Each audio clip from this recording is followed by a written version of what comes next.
नमस्कार दोस्तों, स्वागत है आपका एक बार फिर से आपके अपने यूट्यूब चैनल कंपटीशन प्रिपरेशन पे।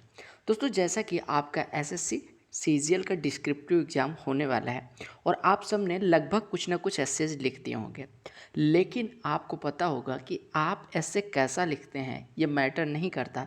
सबसे ज़्यादा जो मैटर करता है कि वो आपका जो चेकर है, कॉपी का चेकर, उसका मूड कैसा है और सबसे इम्पॉर्टेंट चीज़ कि उसको वो ऐसे कैसे लगा।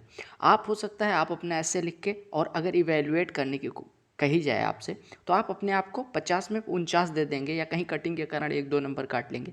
लेकिन हो सकता है वही ऐसे जब मैं चेक करूं तो आपको 35 नंबर दूं, या हो सकता है कोई और चेक करके आपको 25 नंबर दे।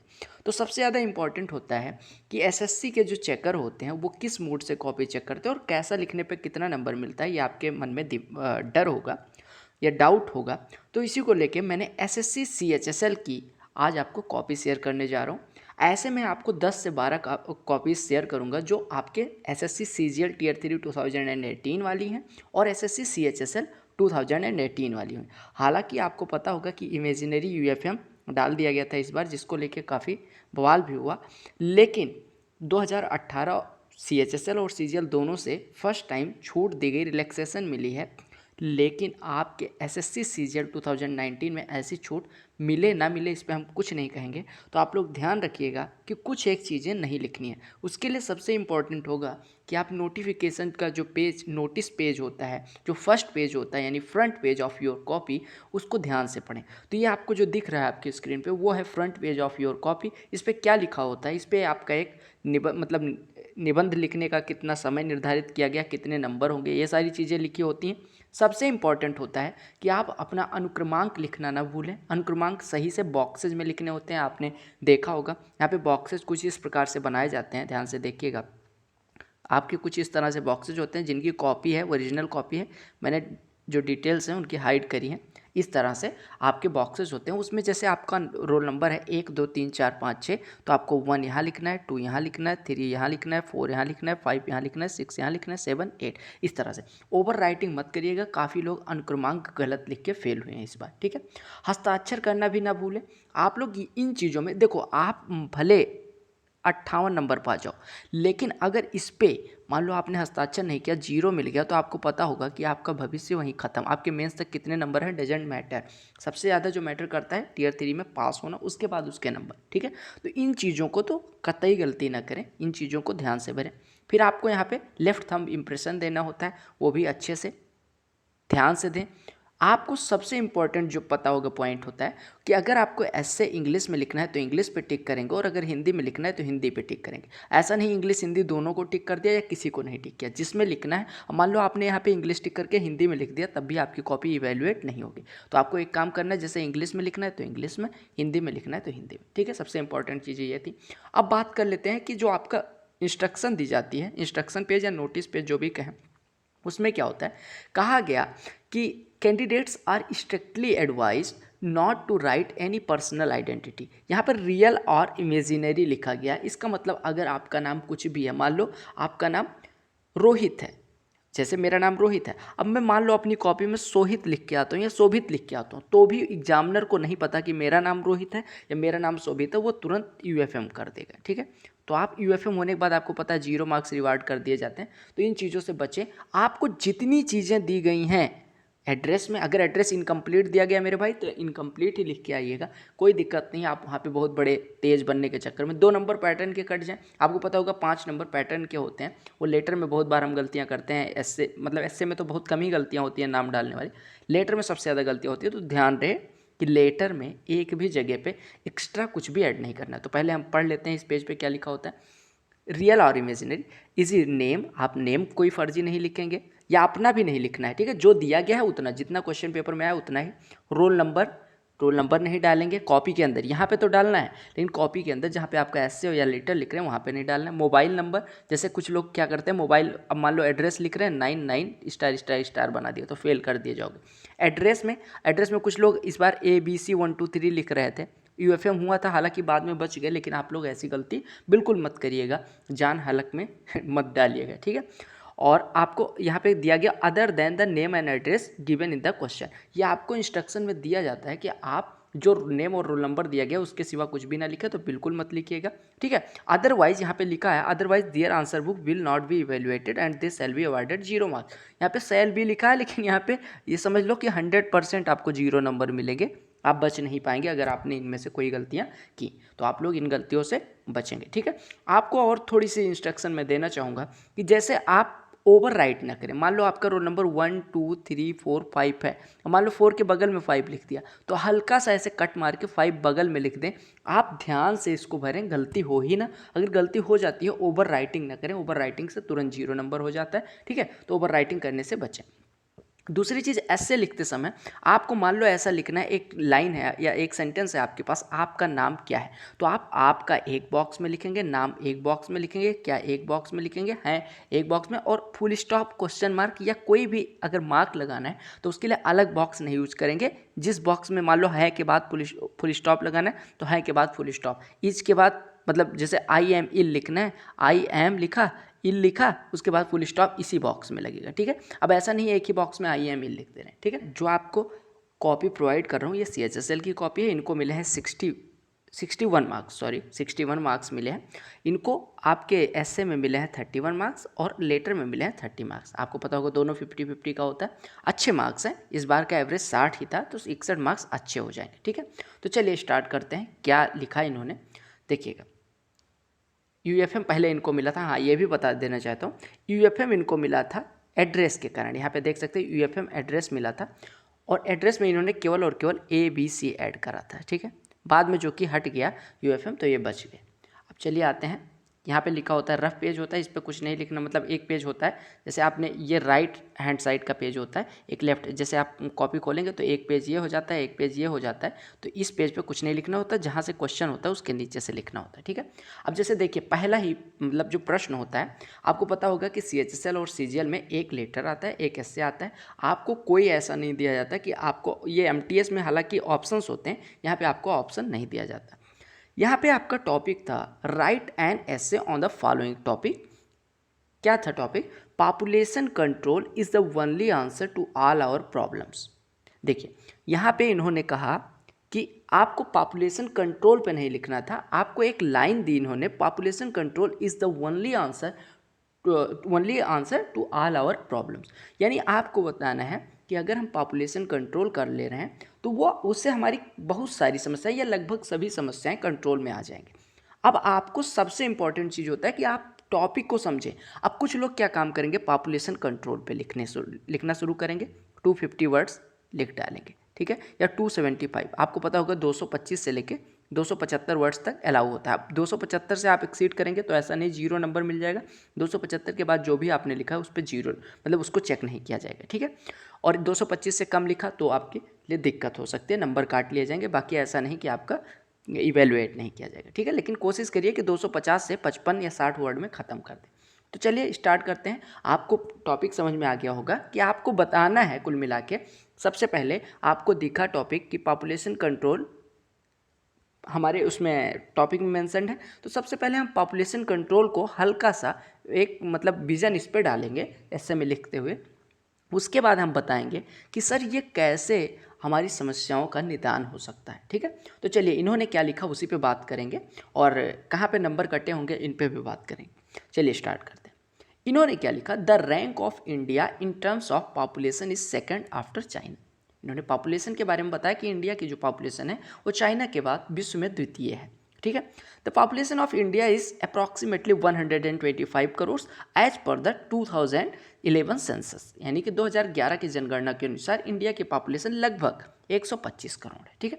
अब यहाँ पे इन्होंने थोड़ा सा ओवर कर दिया। यहाँ पे आप ऐसे लिख सकते थे, the rank of India in terms of population, फिर यहाँ पे लिख देते अप्रॉक्स इतना करोड़ है। अभी यहाँ पे देखो एक बार इन्होंने रैंक इंडिया की बताई, फिर उसके बाद अगली लाइन में 125 करोड़ बताया। तो ये ऐसे भी लिख सकते थे कि 125 करोड़ जनसंख्या होने के बाद इंडिया द्वितीय स्थान पे है 2011 की जनगणना के अनुसार विश्व में, ठीक है। यानी कि 2011 की जनगणना के अनुसार इंडिया, जिसकी जनसंख्या 125 करोड़ है, विश्व में द्वितीय स्थान पे है जनसंख्या के मामले में। ऐसा लिखते तो एक ही लाइन में हो जाता और बातें भी सारी रख जाती। अब ऐसे 2 लाइन बन गई, ठीक है, 2 सेंटेंस बन गए।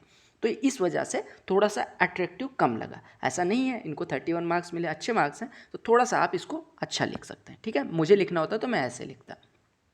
फिर कहा गया the present population is estimated to nearly 135 crores and it is expected that by the year 2025 India's population would overcome to that of China's. अब यहाँ पे लिखा इन्होंने कि अभी जो वर्तमान में जनसंख्या है वो लगभग 130 करोड़ है और ये एक्सपेक्ट किया गया है कि 2025 तक इंडिया की जो जनसंख्या है वो ओवरकम कर लेगी, यानी चाइना की जो पॉपुलेशन है उसको ओवरकम कर लेगी। इसका मतलब चाइना की पॉपुलेशन से आगे निकल जाएगी। ठीक है, इन्होंने ये भी बताया कि इंडिया की पॉपुलेशन इतनी है और इतने सालों में चाइना से भी आगे निकल जाएगी। अच्छा लिखा। कहा गया country's wealth, health and development can be presumed with its population. ठीक है, no doubt that a healthy population is an asset to any country when the same asset is, यहाँ पे बट लगाना चाहिए, इन्होंने कॉमा से काम चला। इन्होंने क्या लिखा कि आगे पढ़िएगा, यहाँ पे इन्होंने जहाँ पे पैरा चेंज किया, कहा गया कंट्री की जो वेल्थ है, हेल्थ है और डेवलपमेंट है वो जो है वो इसके पॉपुलेशन से प्रिज्यूम किया जा सकता है। और इन्होंने अगला सेंटेंस क्या लिखा कि no doubt that a healthy population is an asset to any country, यानी कि जितनी ज़्यादा जनसंख्या होगी उतने ज़्यादा विचार होंगे और वो अच्छा संसाधन हो सकता है विकास का। ठीक है, फिर इन्होंने क्या लिखा, when the same asset is over controlled, यानी कि is over control. Over control वैसे थोड़ा मतलब ऐसा वर्ड लगता है जो लगता है अंग्रेजी का वर्ड है ही नहीं।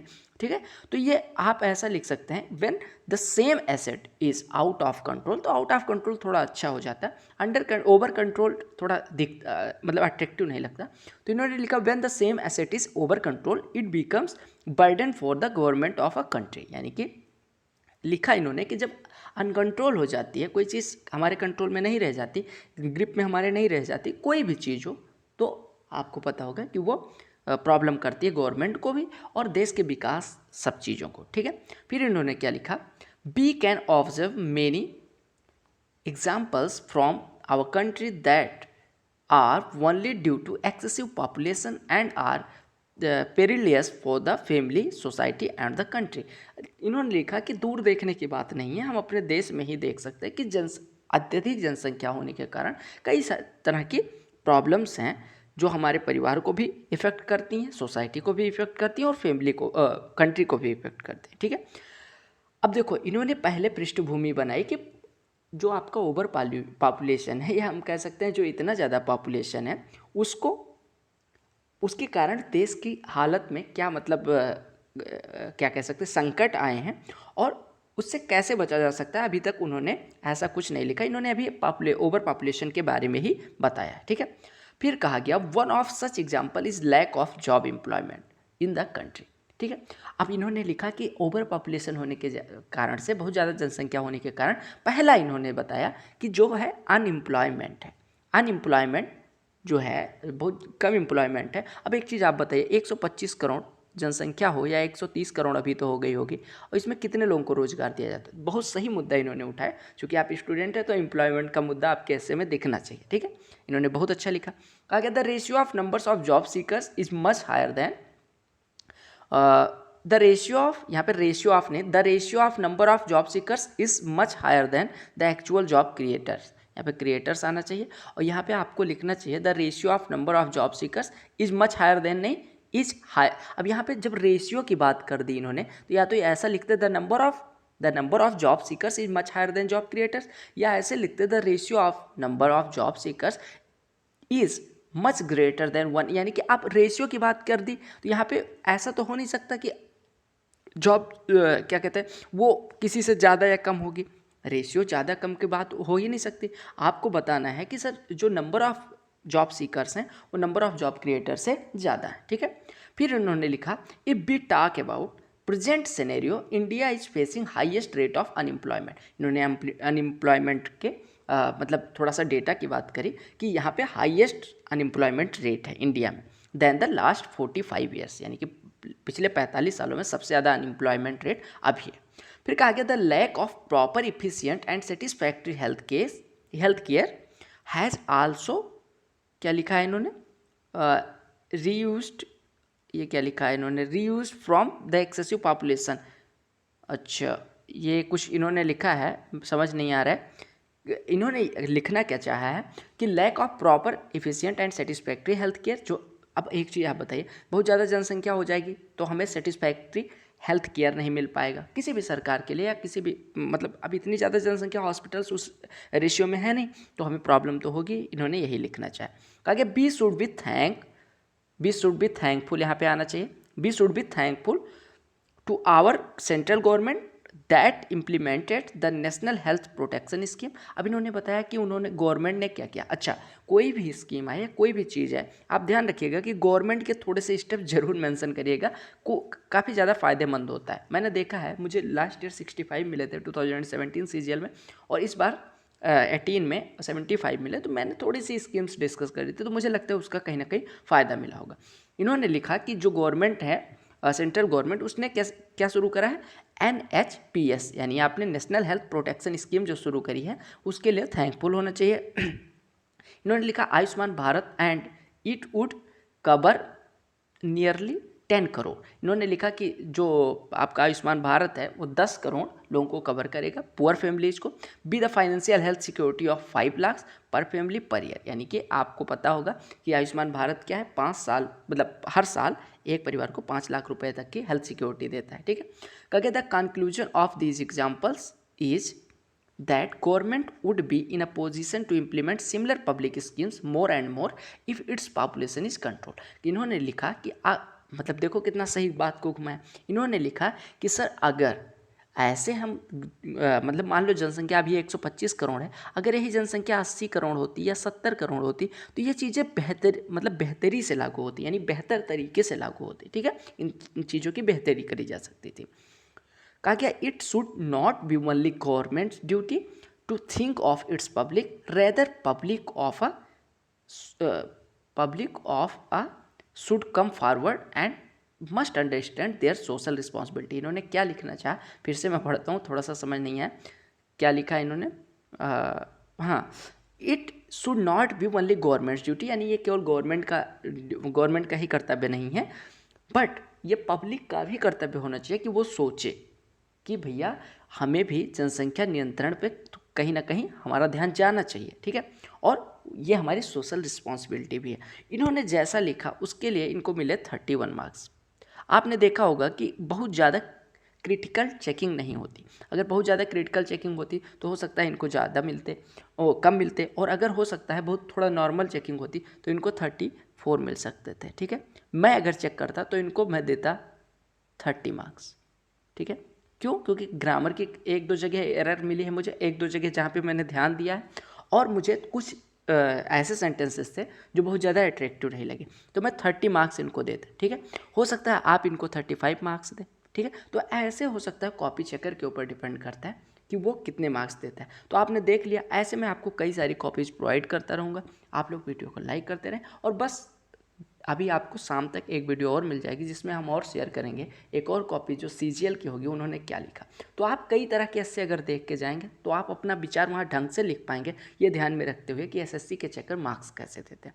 Bye bye, take care, all the best for your all exams, वंदे मातरम, जय हिंद। यहाँ पे स्क्रीन पे आपको बहुत सारे ऐसे मेरे द्वारा लिखे गए मिल जाएंगे, आप जाके चेक